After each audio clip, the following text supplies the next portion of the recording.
Pull up a chair and buckle up. It's the Original Strength BodCast.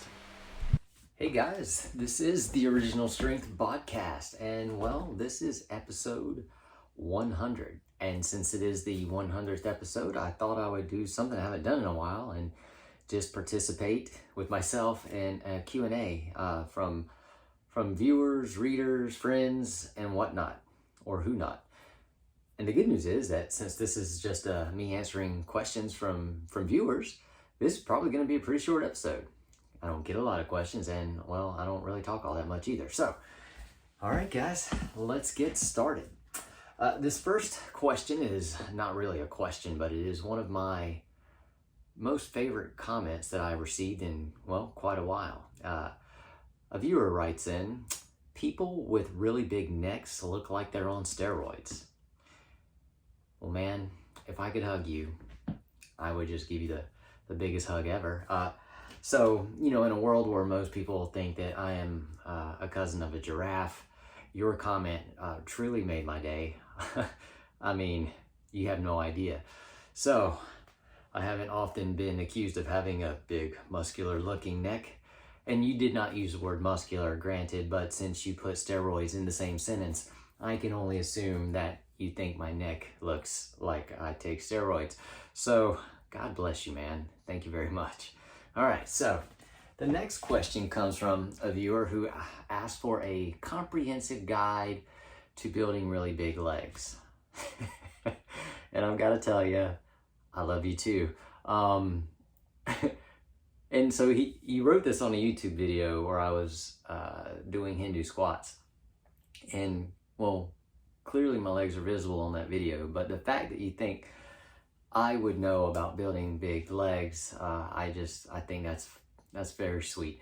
But honestly, to stay in my lane, I would really point to the works of some other great people and the knowledge and wisdom from other great people. I do a lot of body weight stuff, and in my imagination and fantasy, I hope my legs have decent shape to them, but I would not call them massive by any means. So I would really, lean towards things that, Dan John says, squat heavy and eat a lot of peanut butter and jelly sandwiches. But to build massive legs, which I do not have, it probably is going to take volume, heavy loads, and a lot of food. And while we're talking about squats, I have a lot of videos about Hindu squats, and a couple of things. I learned them as being called Hindu squats. I understand they have different names. And the way I learned them is that they are done on the balls of the feet. So on purpose for that particular type of squat, yes, you do rise up and let your heels leave the ground. And when you squat down, you are on the balls of your feet. It is okay for the heels to leave the ground on the Hindu squat. And also, since we're talking about this, yes, the knees do go over the toes. And for this particular squat, that is how it's done. And that too is also okay. So, and also, if you feel uncomfortable doing Hindu squats, you don't have to do them. There are so many different types of squats. I personally enjoy them because there's a rhythm to them, and they just feel good. You don't have to do them for high numbers. You don't have to do them for 100 reps or 1,000. You can do 25 a day and still reap benefit from them. But don't let it worry you that the heels leave the ground. Don't let it worry you that the knees go over the toes. And if you don't like that type of squat, it's okay. You can keep your heels down and you can squat back where your knees don't go past your toes. So many variations. Do what works best for you. All right. The next topic or question is, and I've been getting this one a lot lately, is you have these books, but where do I start? Like what is a reset? Where do I start with pressing reset with your books? Is there a certain order? So yes, kind of, but not really. But to get to the first of that, pressing reset is just simply doing a movement that is already, you were born with certain movements in your body. And when you press reset, you're just engaging in those original movements and they restore and or refresh your nervous system. Basically, they help give your brain better information from your body. And in doing so, it kind of like helps your nervous system feel safe. And when your nervous system feels safe, it takes the brakes off your body, where you can express yourself with more mobility, more strength, more speed, more power, or less pain, less inhibition. It even helps you creatively. But so pressing reset, though, is nothing more than engaging in your body's original design, your movement template. So breathing properly with your diaphragm, moving, using your eyes and your head often, keeping your eyes and your head on the horizon often, engaging in your gait pattern, rolling around on the floor, rocking back and forth, crawling. Those are all what we call resets. And they're like just hitting a button on your nervous system. And when you do them, your body just works amazingly well. Change happens in your body at the speed of the nervous system, and everything it just gets better. So to understand that, there are books if you really want to go into more depth with that.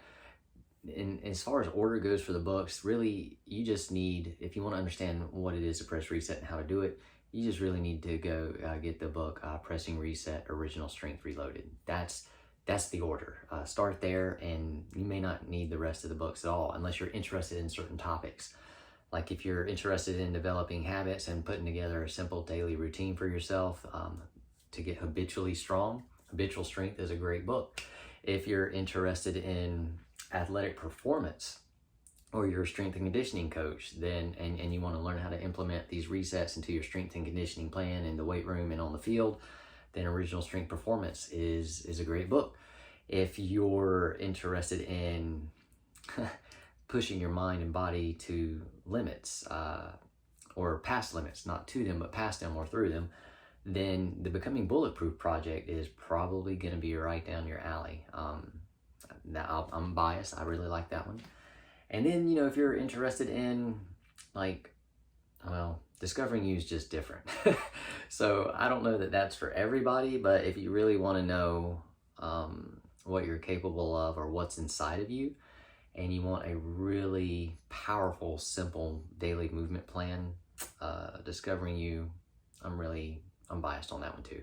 But you don't have to have those if you just wanted to know how to press reset and, live the best life possible in your own body and feel amazing in your own body. All you need is Pressing Reset Original Strength Reloaded. And if you don't get any of those, that's cool. The YouTube videos are great. And if you just do a lot of the rolling, rocking, crawling, breathing, head movements, if you do enough of them and you just show up every day, you will eventually start feeling amazing in your own body. So, and the point to that is you can feel amazing in your own body. You never stop. All right, that's that question. Now, this next question has several parts. So let's see, where do we start? I was wondering about your journey in OS. From your podcast and your blogs, I have an appreciation for how OS started and evolved, but I'm curious about your own personal physical odyssey. When you first discovered OS, or what would become OS, where were you physically? Well, I can't tell you that I was really jacked up or anything, and I wasn't in any tragic accidents or anything. I was just a meathead, not so smart guy with an overzealous love for working out, because I thought it was the way to make me somebody. Like, it was my identity, so I was broken in the fact that I was mistaken that my life revolved around weight training and kettlebell training or whatever. That was my identity. So I was wrong. But because of that, I did that so often that I got a lot of overuse injuries, and they weren't bad, but I wasn't doing myself any favors. So, I had aches and pains, and what eventually happened was that with my identity being a weight trainer, and that's who I was wrapped up in, who I was, these aches and pains started making me feel broken and fragile. So again, I wasn't all that bad off, other than my mind, or my obsessive tendencies did me no favors. So that's where I was. And then you want to know, was Was I able to do the elevated roll right to start with? Could I leopard crawl right from the start? So here's the thing, where did I start? Honestly, when I discovered the wonders of crawling, like I knew crawling was amazing before I started crawling. I mean, I just knew. So the one thing I've been really good at my entire life is just showing up. Okay, so I'm just gonna lay that right there because that's my foundation. I'm good at showing up. So when I became convinced that crawling was amazing, I started crawling. Like I didn't need proof that it worked. I just knew this was the thing I was looking for. So I crawled on my hands and knees. And eventually I started leopard crawling, and I would crawl for like 20 to 30 steps at a time. And I did it because, well, it felt good. It's hard. Like if you go out right now and you just crawl on your hands and feet with your head up and your butt down, and you just only for like 20 steps, there's something very like a life-giving tonic about that. It just felt good. So I started doing that. Just a little short burst, nothing crazy. Now to be honest too, so was I always a good mover? Like, you know, like what you see on the videos and stuff, that was one of your questions. No, no. And so I did not start out with the elevated roll, but it's because I didn't know about it. I wasn't there yet. I can tell you that I always wanted to be like, well, the guy that could do anything. So the first time I saw the hard roll from the FMS that Greg Cook demonstrated, well, that was the thing that was supposed to be hard, and I wanted to be able to do it. So I laid on the floor and tried to do it, and it was indeed hard. And for me, it was almost impossible. It was the impossible roll. Couldn't do it. Now that was right on the cusp of when I started discovering my original strength or my design, right? So, but again, so when I started crawling on my hands and knees, I started leopard crawling, just adding things, little spurts of crawling together, started rolling on the floor, did a lot of rocking. Things just started to come together. I never started crawling for time until John Brookfield suggested it to me, and I'll be completely honest, 1 minute felt like 100. That was brutal.